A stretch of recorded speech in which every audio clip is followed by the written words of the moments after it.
Right, over to you, Andrew.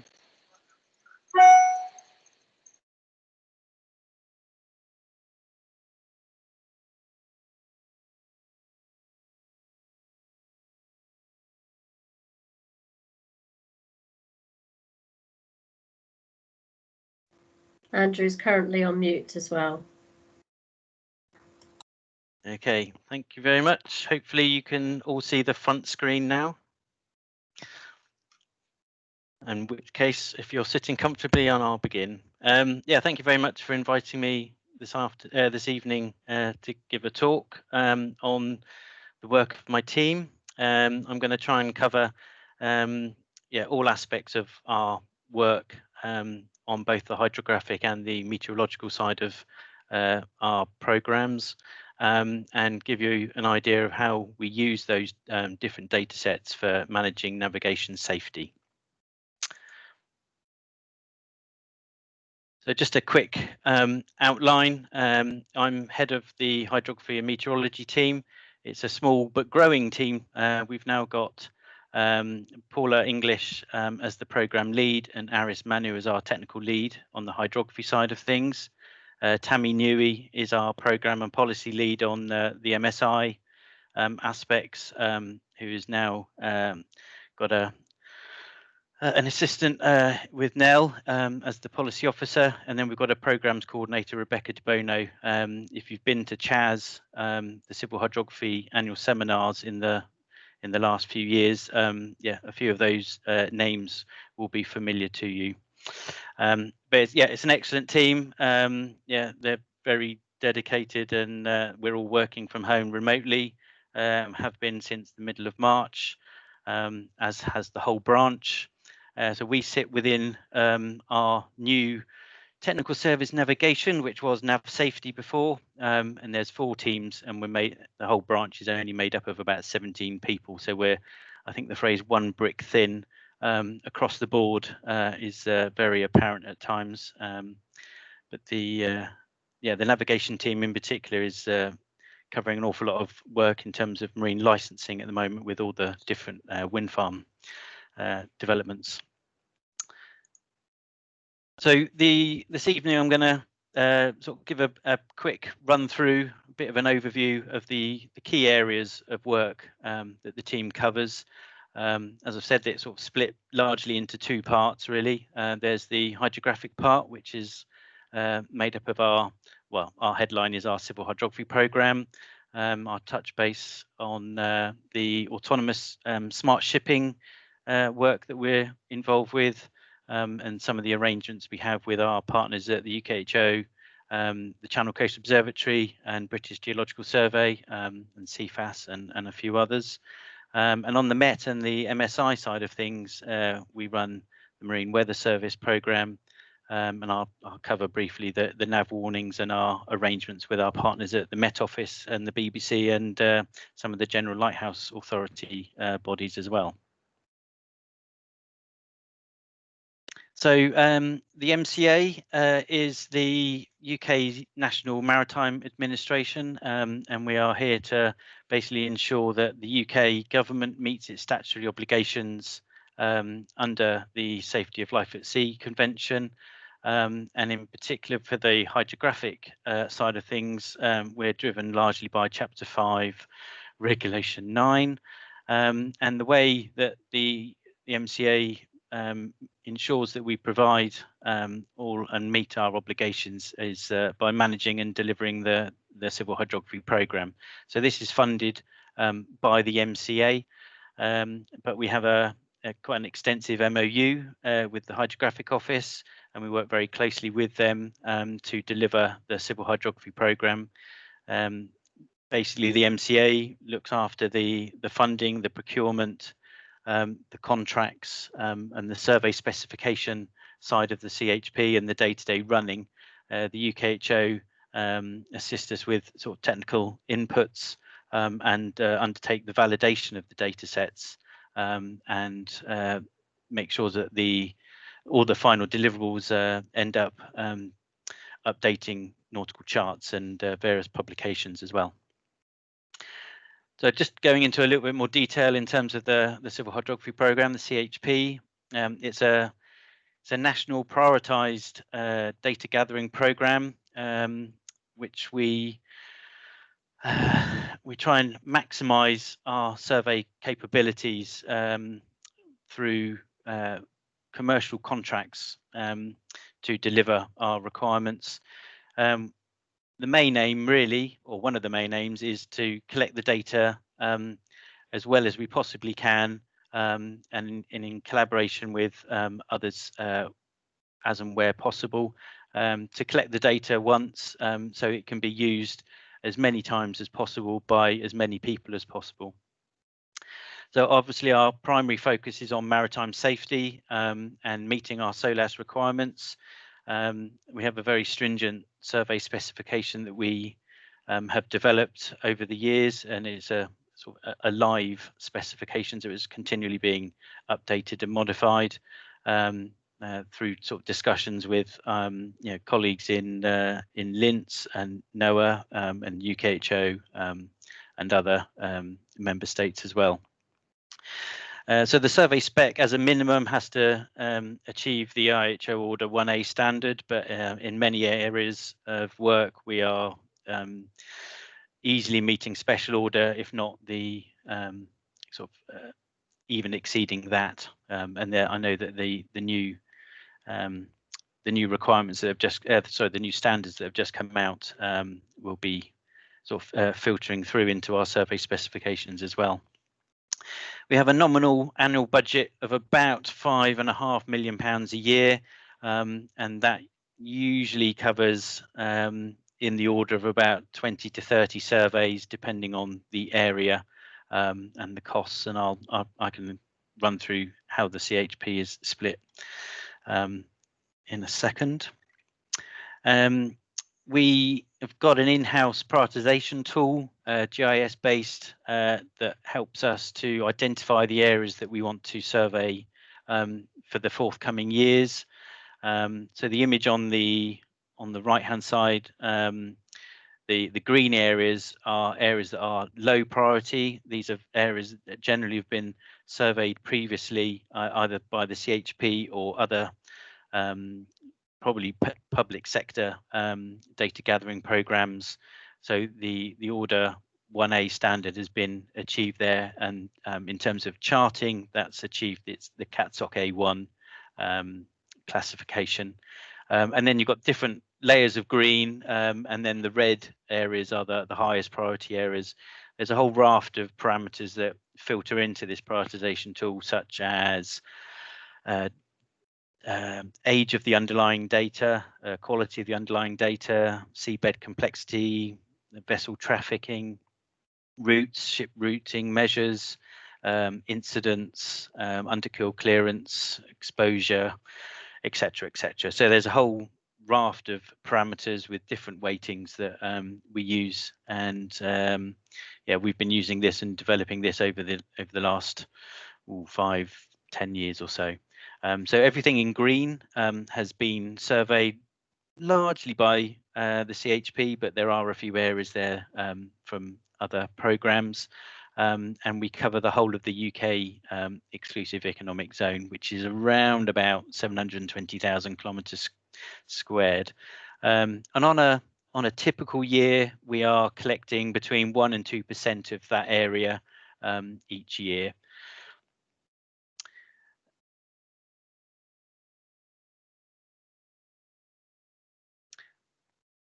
We have a raft of deliverables from each survey. Obviously, the key one is the bathymetry, but we also collect the backscatter, sediment samples. We produce sediment texture sheets.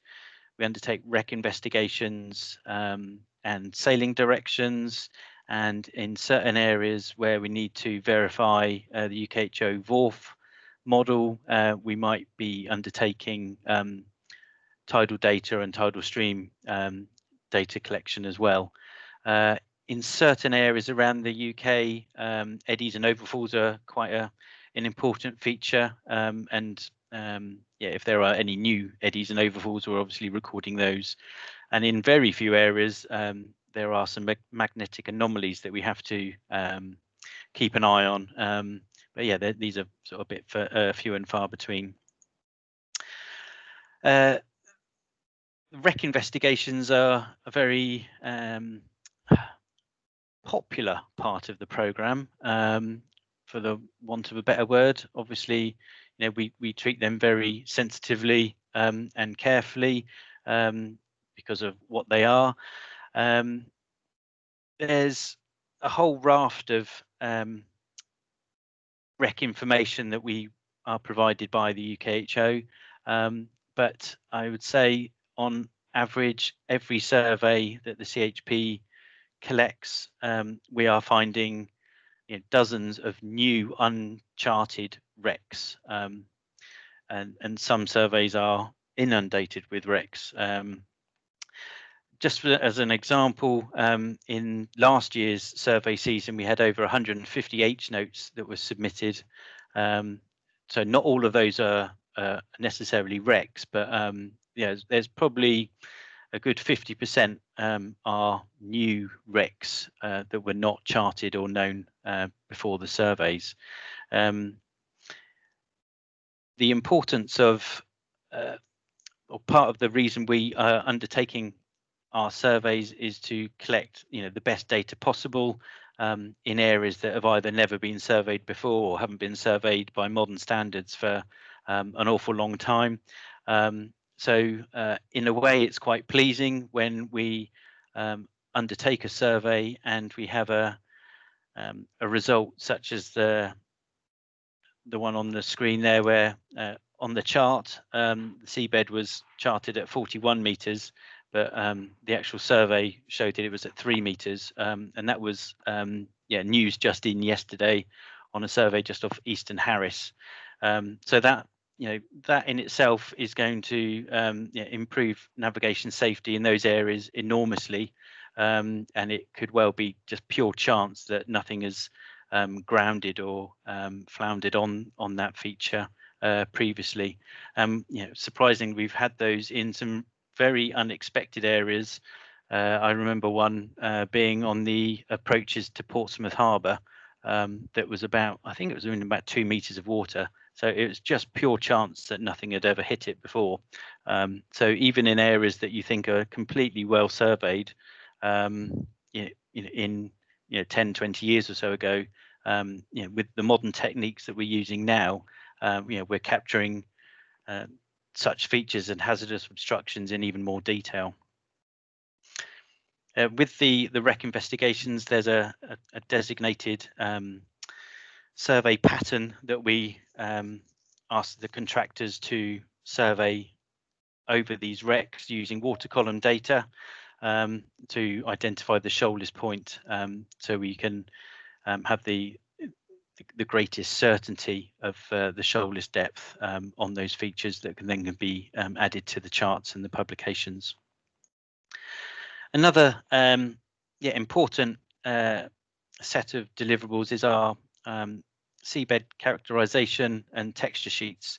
So on the left there, you've got backscatter data, and I think it's fair to say that over the last 5-10 years or so, the quality of backscatter generally has been getting better and better as there's been more understanding of the use of that data and the implications of changing various settings when you're collecting the bathymetry as your primary deliverable. But the backscatter is enabling us to produce some very high resolution detailed sediment texture sheets, which have been initially used for sort of habitat mapping programs and assessments, but they're also factoring in for offshore developments, marine activities, marine planning, etc., etc. All the, well, I'm going to talk a bit about where you can get the data sets from, but all of our deliverables are freely available from various data archive centres, which I'll touch on in a second. So we collect the CHP data using our contractors. The CHP is split into 3 main components. We've got the shallow water lot, which largely is in areas between 0 and 40 meters water depth. We have a medium water lot, which is anything between 0 and sort of 100 meters water depth. So there's quite a bit of overlap in those with those two lots. And then we've got the routine resurvey, which is probably the key element of the program, which surveys the most mobile areas around the UK, and these are largely in the Dover Straits, Thames Estuary, and around East Anglia, where we have some very significant and very mobile bed forms, which are impacting on navigation channels, ship routing, and particularly areas where the underkeel clearance is marginal, to say the least, shall we say. So we have areas on the routine resurvey that we are surveying every year, and then depending on the area, some of those frequencies might expand out to every 2 years, 5 years, or 10 years. Generally, under the shallow and the medium lots, we are surveying these areas once and then moving on to areas that have not been surveyed before to make sure that we are dealing with the highest priority. So it's a bit like painting the Forth Bridge, but working in collaboration with some of our partners, which I'll touch on shortly. There are we're beginning to do a program of repeat surveys in certain areas for specific reasons, and those repeat surveys will also will be collected using the CHP survey specification, so we can then start not only getting a better handle on the spatial analysis, but also the temporal variation in those areas.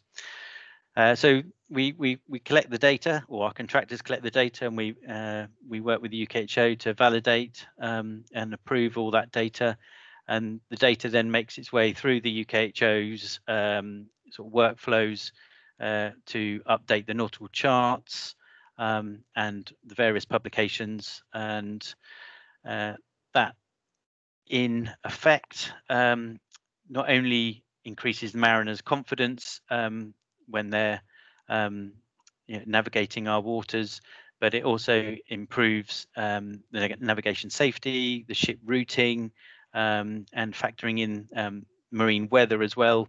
You can start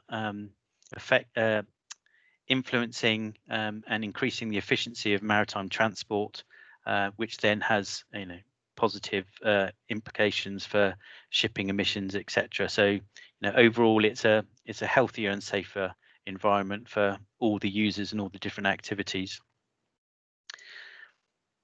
As I've touched on a little bit up to now, collaboration is absolutely key.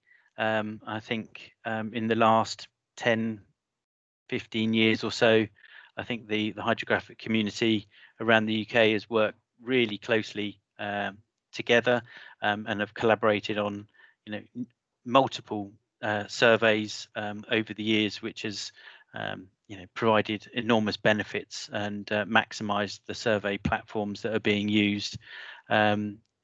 Largely, we've had a long-standing relationship with the Channel Coast Observatory, where I used to work before I joined the MCA, and the CCO regional coastal monitoring programs tend to cover from sort of mean low water to out to about 1 kilometre from the shoreline, whereas the civil hydrography program surveys tend to extend inshore to about the 2 metre chart datum contour, depending on the location. So by pooling resources and expanding CHP surveys, or conducting the CCO surveys using the CHP spec, then we're maximising the coverage and the quality of the data in the most difficult areas to survey, which is the coastal zone. In the last few years, we've been working closely with our Welsh Coastal Monitoring Programme partners as well, and a lot of the Welsh coast is now has also been surveyed. We have arrangements with BGS and CFAS to undertake sort of joint collaborative surveys, and we are open for talking to pretty much anybody, usually through CHAS, the Civil Hydrography Annual Seminar. That's our main showcase where we not only highlight the work we've done in the previous year, but where we're going to be surveying in the forthcoming year or two. And that event certainly leads to a lot more collaboration and forward planning in terms of resource planning and resource sharing. Particularly with the BGS, CFAS, JNCC, and the CCO network. A lot of the organisations on the screen there were partners in or members of the Pan-Government Data Sharing MOU group, which preceded the Open Government Licence. So that group has been sort of fairly dormant for the last few years, but that's largely because all the public funded data collection is freely available and there is better collaboration. But I think there are moves afoot to, through the work of the Geospatial Commission now, potentially to try and improve coordination of the different collaborations to try and further maximise the survey capacity and the survey capabilities for the UK government as a whole. So there's going to be a lot more collaboration across the public sector and with industry and research sectors as well. I know that hopefully if Travis is in the audience, this will be very familiar to Travis, who used to run the CCO. This was one of the first major collaborations between the CCO, the MCA, Dorset Wildlife Trust, and Viridor. It was a huge survey that extended from just west of Portland Bill on screen all the way to pretty much Poole Harbour. It was a fantastic collaborative project that has basically paved the way for a lot more collaboration. I think we were very fortunate that this area not only was it was very pertinent to all join forces, because there was going to be about 3 or 4 surveys by different public sectors all happening at the same time. But the seabed in this area is absolutely fascinating. I don't know whether you can see my cursor, but on the bottom of the screen, there's a ridge of limestone that connects to the southern tip of Portland Bill that runs to the east, and there's a dark blue line that snakes its way through it, which is a paleo channel that had been eroded into the limestone. And just on the corner there is an oxbow lake, a fossilized oxbow lake in the Portland limestone. So the geologists got very excited when they then started calculating how much water was ponded behind this ridge that caused the channel to form, and over how long. So it changed their understanding of the paleo habitats at that time. The feature up in the north of the screen there, that sort of fractured yellow ridged area here, when we first saw the data, we thought, oh blimey, there's a few calibration issues going on here. But this is a syncline, so basically a bulge in the geology, so it's like a hill that has then been eroded. So you can see all the different concentric layers of limestone, which has then been heavily faulted and then offset. So it's a remarkable bit of geology, but it's a superb bit of surveying as well. All this information is not only lovely to look at, but in terms of the science that it's leading to, and the marine spatial planning, and helping with the licensing and regulations, etc., planning for different parts of the MCA. These collaborative surveys are priceless, really. So as I mentioned, all the data that's collected through the CHP is freely available under the Open Government Licence. The bathymetry is available from the UKHO Inspire portal, and the backscatter is available through the BGS GeoIndex DAC. All the sediment samples that are collected, the physical samples are collated at the BGS core store, and I think pretty much nearly 50% of the EEZ now has been surveyed with high resolution multi-beam data, which is yeah, I mean, it's obviously increasing year on year.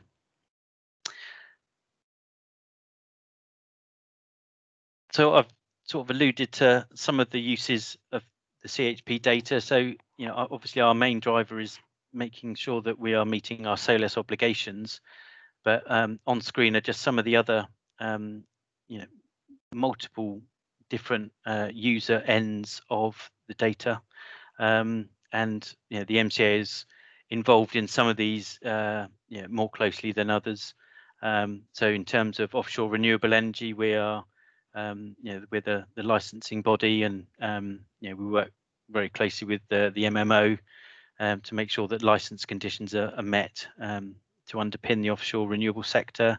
There's port safety, security, particularly with offshore cable routes, etc. I've touched on marine geology and yeah, the conservation of marine habitats and fisheries management is definitely been the data has been informing yeah, sort of the management of the sort of maritime protected areas and maritime coastal conservation zones, as well as on the more on the integration with our Met Office and Met Ocean partners, yeah, feeding into various types of numerical and physical modelling as well.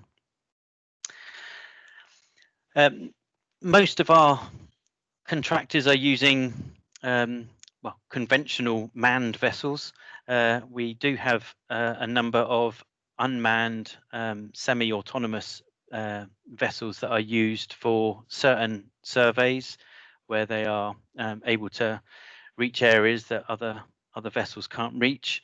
And I think again it's fair to say that over the last 2 years we've been keen to use these in anger on the CHP, and I would say that broadly they have worked very well. We've learned, you know, the MCA has learned a lot of lessons in terms of how we use these vessels, how we manage them, how we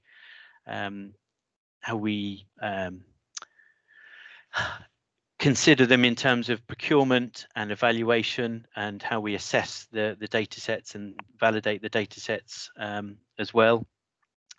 And I think that whilst there are definite key force multipliers in terms of collecting data more quickly when you've got, you know, a number of these and a manned vessel, the savings are slightly offset with the number of people you need to then manage the data from each of these vessels and to process the data, and then to QC it, to bring it all together, to manage all that data, to QC the final deliverable, and then deliver the whole survey, no matter from whether it's from the manned or unmanned vessels. So there's definitely a lot of lessons being learnt by my team, but also by industry and different parts of the agency that are responsible for developing regulations and policies in that autonomous vessels space at the moment. But we are, I think, one of the first, if not the first, sort of civil hydrography program around the globe to actually use autonomous vessels to help meet their SOLAS obligations. We've certainly got a number of different countries in touch with us, wanting to sort of share ideas and learn from our experiences, which we're happy to do. You know, the successes as well as our lessons learnt, where we will do things differently in the future. Slightly on the outside of my team, we work closely with the receiver of wreck team. They are responsible for surveying the wreck of the SS Richard Montgomery, which is just off of Sheerness. So yeah, this is a a warship that sank with quite a large cargo of munitions at the end of the Second World War, which dragged its anchor and basically sort of snapped in two.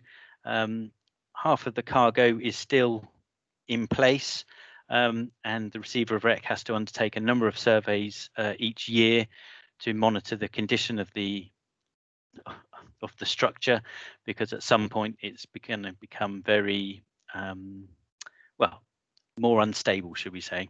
But there's lots of work being undertaken in, I think, planned for next year. So this is a very high-res survey that is also utilizing laser scanning of the parts of the superstructure that are above the waterline. And yeah, it's incredible level of detail that the surveys can go into. So you can, pretty much work out that different plates sort of corroding or shifting sort of 3, 4, 5 millimeters between surveys. So it's remarkably accurate. So so that was a quick run through on the hydro side of things, and I'll just give you a flavour of the Met and MSI part of the team. Again, we are driven largely by our SOLAS obligations. Under Chapter 5, it's the MSI and search and rescue that we are fulfilling here, as opposed to just the one Regulation 9 on the hydro side. There's a whole raft of regulations that Met and MSI needs to take into account and make sure that we receive the information and promulgate the information accordingly. So those are just a list of the different regulations there that we have to comply with. Yeah, it's quite a busy but small team. We have MOUs again with the UKHO, particularly with respect to the navigational warnings side of things. Our main MOU is with our Met Office partner. They are the UK, the national meteorological provider, and through them we deliver the UK Marine Weather Service, which I'll expand on in a second. We've also got an MOU with the BBC because we provide them with various forecasts and warnings that they put on their website. But the main one that most people will have heard of, obviously, is the broadcast of the shipping forecast on BBC Radio 4. And that has basically continued almost unaffected through COVID.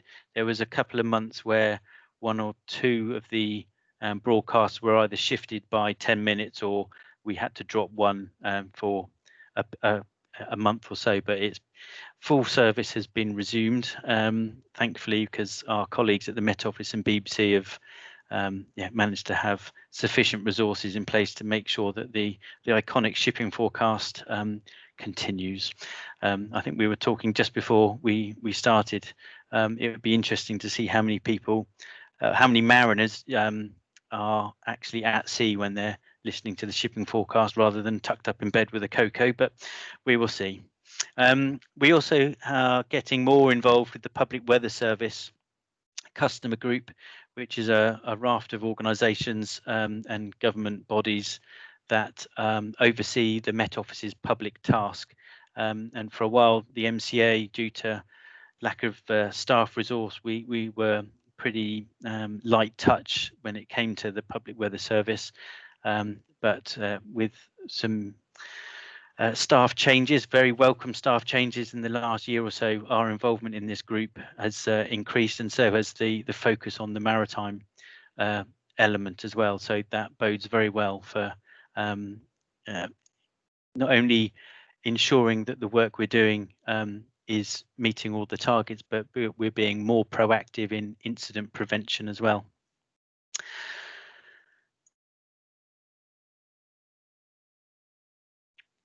So, excuse me. So the MCA represents the UK at the International Maritime Organization, which oversees an awful lot of the hydrographic and the meteorological MSI elements of work that we have to deliver. The Met Office represents the UK at the World Meteorological Organization, and we are sort of observers with them. So between us, we sort of represent the UK position for that forum. In terms of navigational warnings, the UKHO collects and collate these nav warnings from developers or those that need to issue nav warnings, and the MCA then broadcast those nav warnings via Navtext, and Coast Guard are in charge of those operations there. The UKHO is the Nav Area 1 coordinator and chair of the IMO Navtext coordinating panel. So yeah, we work, we're increasingly working closely with them to improve and monitor the Navtext capacity and the Navtext messaging that is being not only broadcast, but also who is receiving them, where are they receiving them, where are there issues, are there any range issues, etc., etc. And the Met Office are the Met Area 1 coordinators, and again we work closely with them through our suite of different forecasts and warnings, which I'm going to just give you a quick summary of now. So the UK Marine Weather Service is a suite of forecasts and warnings and a few other aspects. We've got the inshore waters forecast and the inshore waters strong wind warnings. We have the shipping forecast and the shipping forecast gale warnings, which cover these areas shown on the graphic there. And then the high seas forecast and the high seas warnings cover a much larger area that coincides with the vast majority of the Nav Area and Area 1 areas.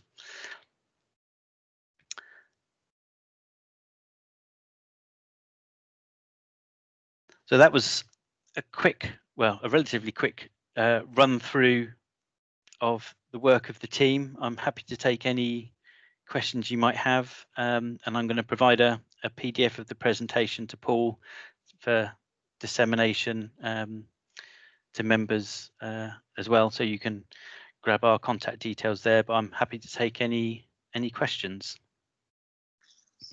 Thanks, Andrew. That was quite informative. So it was interesting seeing the Montgomery. I've done a lot of survey work around there, and one area that I wouldn't be investing in property. No, I think it's safe at the moment, but yeah, we're keeping an eye on it. Yeah. Right. Has anyone got anything they'd like to ask Andrew?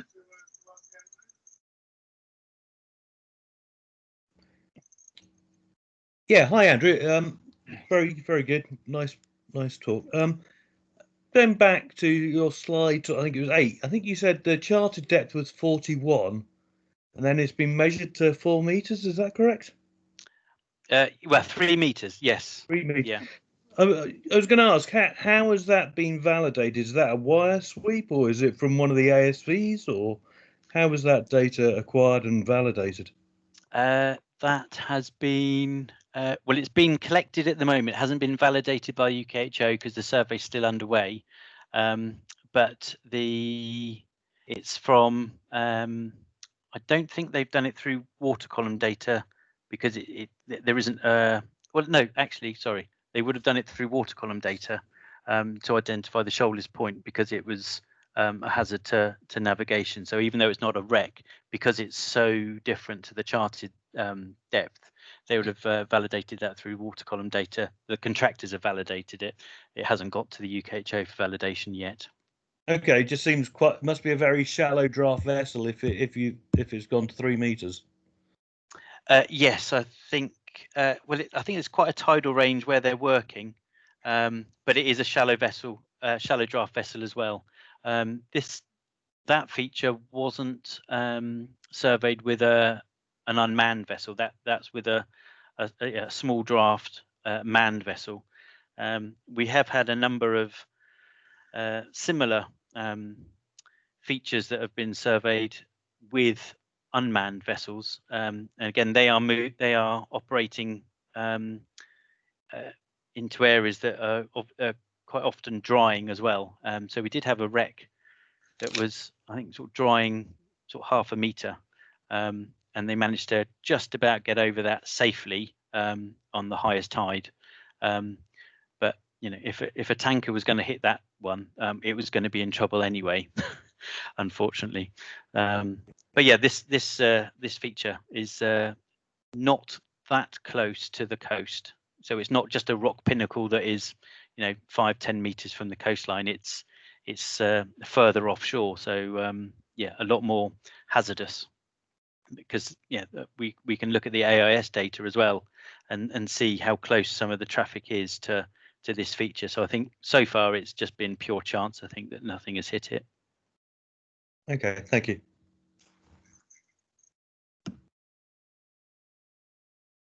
There's a question on the chat there from John Rees, asking, spare AIS channels allow transmission of data. Are you planning to use these for MET data warnings, etc.? Sorry, could you just repeat that? Spare AIS channels allow transmission of data. Are you planning to use these for MET data warnings, etc.? Oh, that's a very good question. All things to do with AIS is very interesting at the moment. It's a very movable beast. There's our radio team, our radio spectrum team is heavily involved in the AIS, and I think yeah, the different channels are definitely being looked at for all sorts of different types of information. I think there's just huge demand. There's a lot more information that needs to be broadcast on AIS than is currently broadcast. And I think there are some pretty serious conversations going on about what improvements they need to do to AIS. So I don't think there's anything imminent on that, on the AIS, but I think if it's not on the AIS, then I think MSI might be, there might have to be other means by which that is promulgated out or included in other data sets. But yeah, it's a very good question. It's just not resolved at the moment. Okay, thank you, John. Does that answer your question?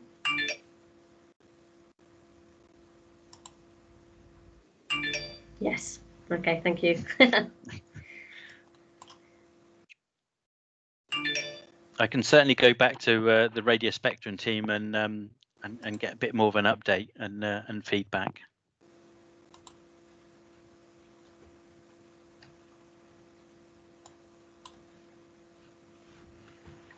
Anything else? Anyone else? No, before we leave though, Paul, in the chat, I'm going to put a link for feedback for the presentation. And also, if anybody is not on the Hydrographic Society Eastern Region mailing list and would like to be informed of all our upcoming meetings and events, please send an email to the email address I'm also going to put on the chat. Right, I'd like to take this moment to say thank you very much, Andrew, for a interesting talk and stepping up after Tammy volunteered you. I see Tammy's there now, so I hope you'll be repaying the favour to her. Start Yes, right, Tammy. I'm sure we'll be able to find someone to give a talk on the shipping forecast for you. Yeah, if it's not Tammy, it may well be one of our Met Office partners. But yeah, I'll see. Yeah, no, that'd be nice. Thank you everyone for attending today. You'll see I've put on our next talk next month, which will be from Brian Gammett to Geosite. Title still to be confirmed, but yes, thank you very much. Fill in the feedback form. Let us know how you thought of the presentation, but also what we've been doing at East Anglia. We think that this is going to be the way for the near future. If you've got any ideas for future talks, want to volunteer to give a talk, then please feel free to step forward. We'd love to hear from you. But from everyone in the East Anglia region, Andrew, thank you very much indeed. Thank you. Yeah, thanks for the invite. And yeah, I can stay on for a few minutes if anybody has got any